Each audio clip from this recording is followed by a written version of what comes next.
The contract was almost signed, and then someone started pounding on the gate before dawn. Mirella heard it through the floor of her father's hall, not a knock, a hammer strike. The sound of a fist that did not intend to stop until something opened. She was already awake. She had not slept. She sat at the edge of the bed in the gown her father had chosen for her, and she counted the hours by the candle, and she watched the wax run down the brass holder like something bleeding out slow. 3 more hours. That was what they had told her. 3 more hours, and the rider from Vask would arrive with the seal, and her name would be put beside Hadrian Vask's name on a piece of parchment, and her father would have his alliance, and she would have a husband who had bought her like a horse. Her hammering did not stop. She rose. Her hands were steady, which she found interesting, because the rest of her was not. She crossed to the slit window and looked down into the courtyard, and she saw torches moving fast, and she saw her father's steward running across the cobbles in his nightshirt, and she saw, at the gate, a single rider on a black horse, with snow in his hair and his hood pulled back, and the hammering she had heard was the pommel of his sword against the iron. She knew him before she knew his face. She knew him the way a wolf knows north. Roderick of Greythorn, the Alpha King. He had ridden through the night. The horse beneath him was steaming and cold, head down, lathered. He had ridden, she realized, the way a man rides when he has not stopped, when stopping is not on the table. The distance from Greythorn to her father's keep was 3 days at hard pace. 3 days. She watched him swing down from the saddle. She watched the steward reach him and bow and begin some practiced denial. She knew the precise, quiet weight of a man who had been awake for 3 nights and was not going to be moved. She did not run down the stairs. She walked. She was a woman grown, 23 years of age by the count of pack law, and she had not run from anything in 2 years. She was not going to start tonight. She took the long stone staircase, 1 step at a time. When she reached the door of the great hall, she did not push it open. She stood in the doorway, and she let them see her. Her father, Lord Aldrich of Brynmore, alpha of a small dying pack, a man who had sold his only daughter for grain and soldiers, was standing by the fire, with his hands clenched at his sides. His beater was behind him, looking sick. The steward was in the corner, pretending to be a piece of furniture. And Roderick was 3 paces inside the door, snow still melting in his hair, his cloak heavy with it, his hands at his sides, his eyes already on her before she had finished crossing the threshold. He had aged. 2 years had aged him. There were lines around his mouth that had not been there. He was thinner. His hands were red from cold. He had ridden through a snowstorm without gloves. He did not greet her. He did not bow. He did not move. He said her name. Mirella. That was all he said. She felt it in her teeth. She felt it in the bones of her wrists. She had not heard her name in his voice in 2 years, and she had forgotten. She had genuinely forgotten what it did to her. Her father stepped between them. "You have no claim here," Aldrich said. His voice cracked at the end. "She was not promised to you. She was not even your acknowledged consort. You let her go. You let her walk out in front of your whole court, and you did not call her back. You forfeited." Roderick did not look at him. "Move," Roderick said. Aldrich did not move.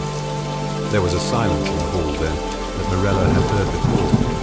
It was the silence of a wolf beside him. Across the floor, she walked between them. She put herself in front of her father and faced Roderick, and she said, quietly, so that only he could hear, "Don't." His eyes came down to hers. "What?" he said. "Don't." He looked at her for a long moment. The snow was still melting in his hair. A drop of it ran down his temple and into his beard. "I wasn't going to," he said. "I was going to ask him to step aside. I was going to ask him once.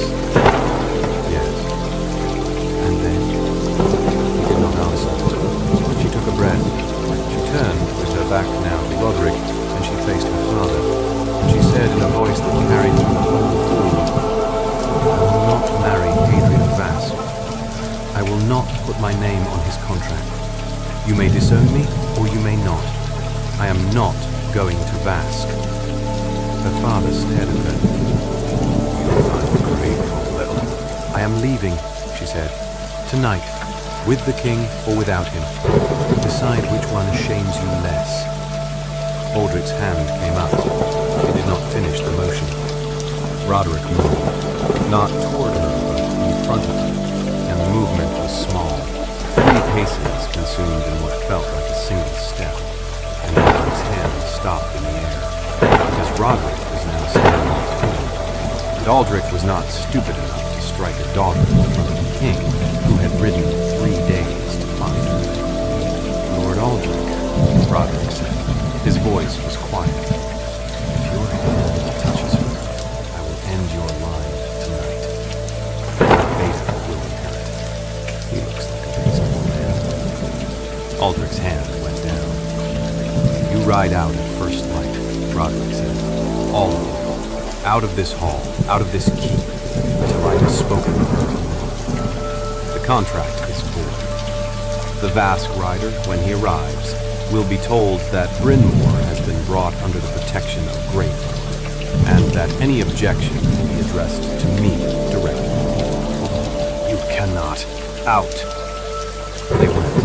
The Beta first, then the steward, then her father. Aldrich stopped at the door. He looked back at her. There was something in his face that was not anger. It was the smaller, uglier thing that came after, when a man realizes he has lost. Not yet know how much. He left. The door closed. It was just the two of them then. In the great hall, in the dark, with the fire pit burned down to embers, a candle in her hand guttering low. He stood 3 paces away. He did not close the distance. He had not closed it once since he had come through the gate. Mirella, he said again. I heard you, he said. I had to be sure. That I was here? That you were real. She set the candle down on a long oak table because her hand was beginning to shake, and she did not want him to see it. You shouldn't have come, she said. You asked me not to follow you, he said. You wrote it on the only thing you left behind. You asked me to let you go, so I let you go. You should have come anyway. You should have torn down every gate between us. Instead, you sat in your hall and let me alone. And I have been alone for 2 years. I am sorry. She stopped. He had not raised his voice. He had not moved closer. He was 3 paces away, with snow in his hair, and his hands at his sides, and his eyes on her. And he had said the words a king is not supposed to say, and he had said them quietly, like a man laying down something heavy he's been carrying a long time. I am sorry, he said. I should have come back. I've been wrong for 2 years. I am here now. She turned away from him. She faced the fire pit. She did not want him to see her face. You should know, he said behind her, before you decide anything.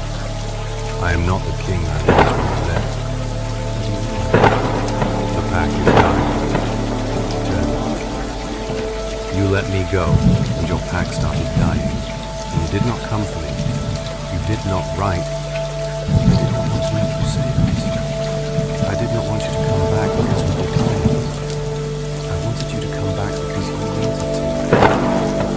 So I sat in my hall, and I let down 43 words. I have written 43 letters to 43 families. She could not speak.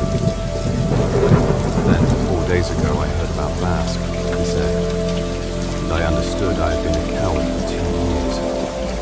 So I wrote. The fire pit clapped. Somewhere outside, his horse let out a long, shuddering breath in the courtyard. Roderick, she said, is it now? I'm fine.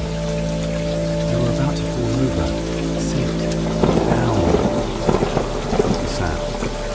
He put his elbows on his knees and his head into his hands. For the first time since she had walked into the hall, she saw him as a man and not a king. Exhausted, half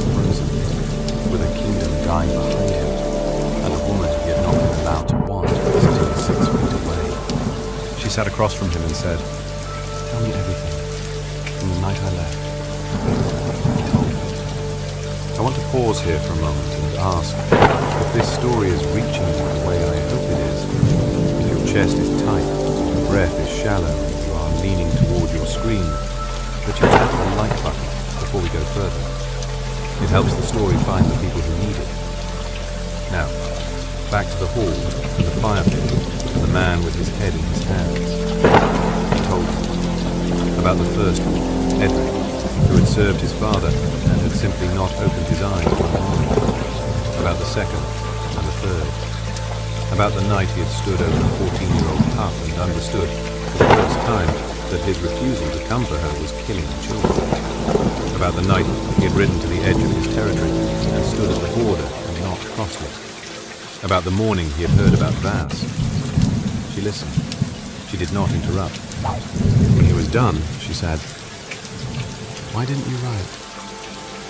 "Pride," he said, "and shame, and the belief which I held for too long that you were better off without me." I know that now.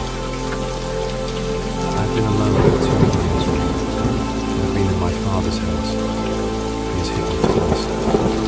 He sold me to Vas for 300 cattle and a treaty that would have given Hadrian a foothold on my mother's lands. I would have been at Vask in 2 months. Do you know what Hadrian Vask means to his women? Yes. Then you know what almost not happened. Yes. Say it. He looked up at her. "I almost let him have it," he said. "I almost let a man who's buried 3 wives bury you, because I was too proud to write a letter. Mirella, I am... There is no word for what I am. There is no apology for my heartless." "There isn't," she said. He nodded. "But you came," she said. "You came before the contract was signed. You rode 3 days without sleeping. You walked into my father's hall and you said my name. Nothing else, because you did not trust yourself with anything else." "Yes." "Stand up," she said. He stood. "Look at me." He looked at her. "I'm going back with you," she said. "I'm going back to Greythorn. I'm going to break the bond that can be broken. I'm going to be your Luna, if your pack will have me. I'm going to walk into your hall and stand beside your throne and remind every wolf there that I am the one who left, and I am the one who comes back, and they will treat me with respect, or they will answer to me. Yes. And you are going to spend the rest of your life knowing that I came back not because you came for me, but because I chose to. The fact that you came was necessary. It was not sufficient. I understand.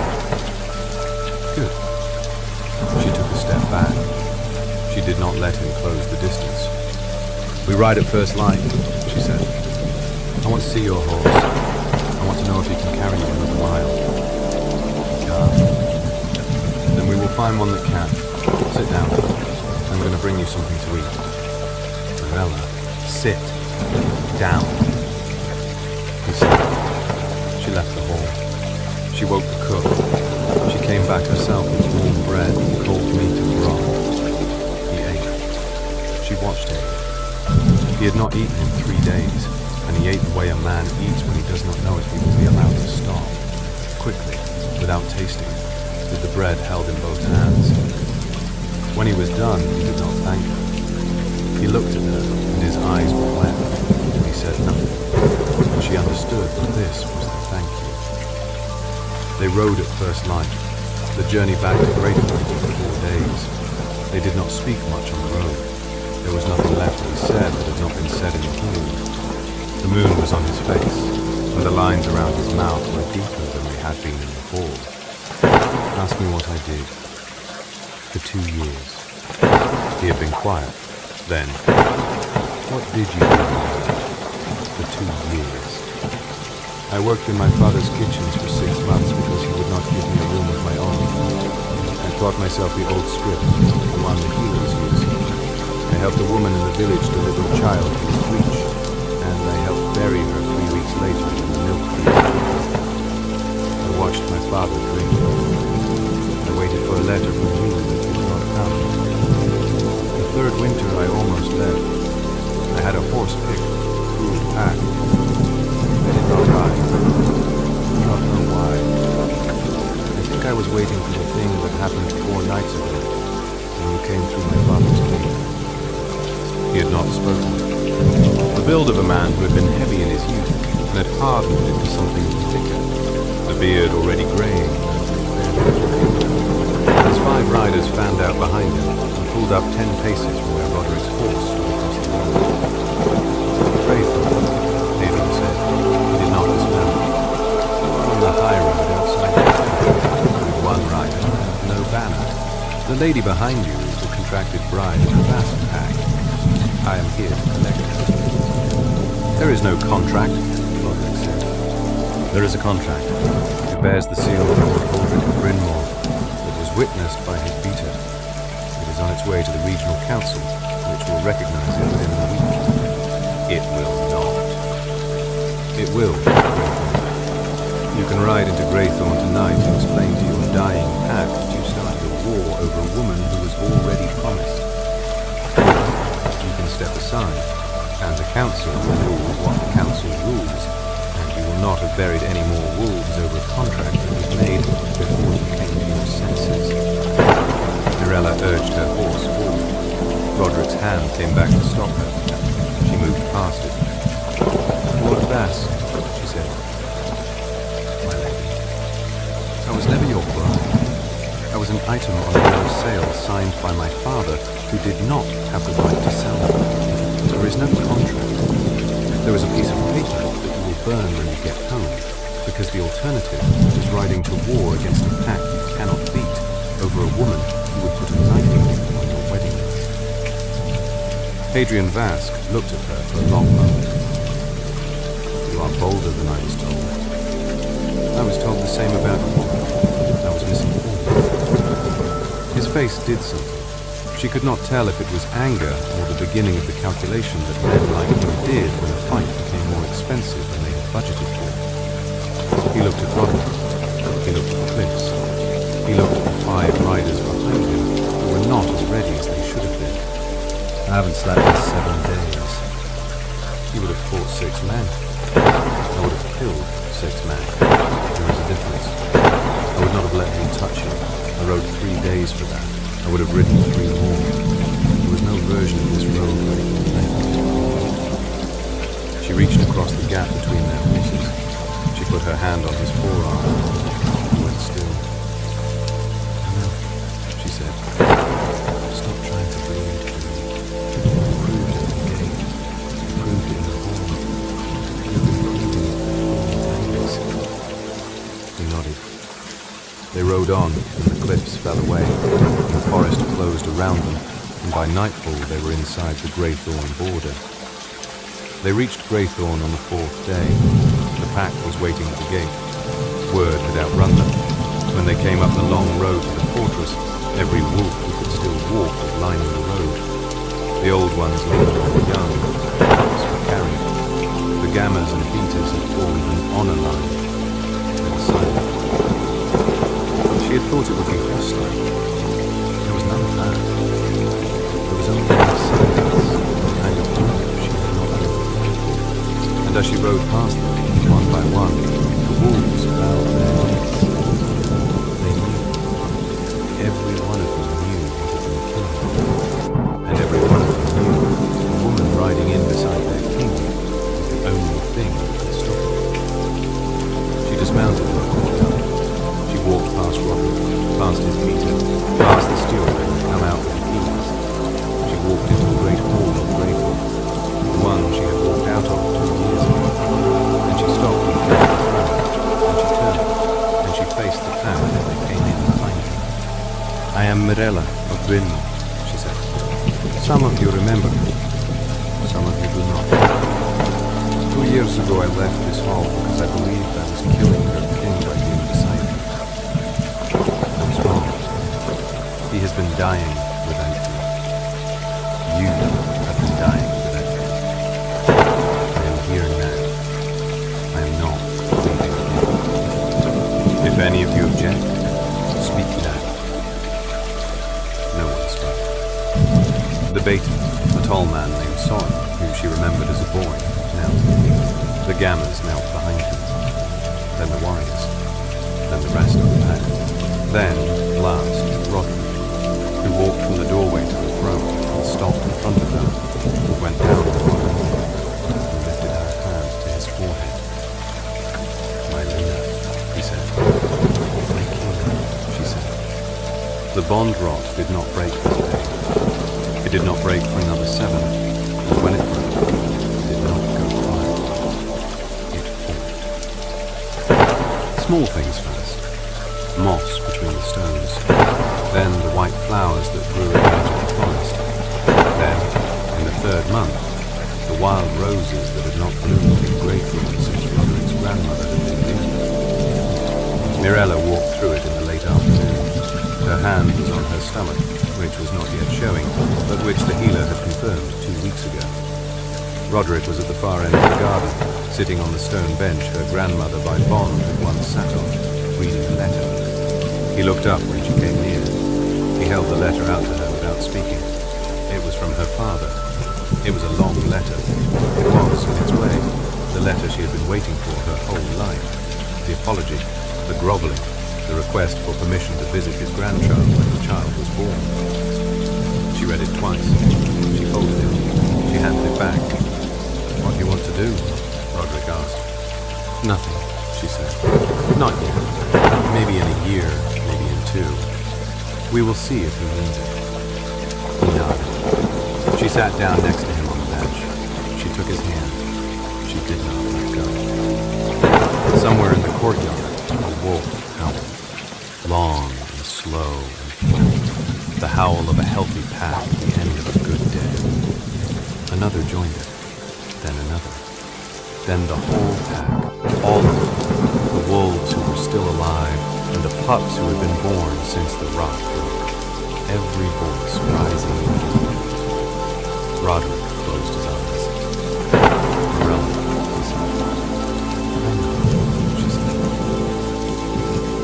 "I want to thank you for staying with this story all the way to the end. If it moved you, I would love to hear from you in the comments. Where are you listening from today? And which moment landed hardest? Tell me. And if you have not already, tap subscribe so the next story finds you when it is ready. Sleep well. The fire is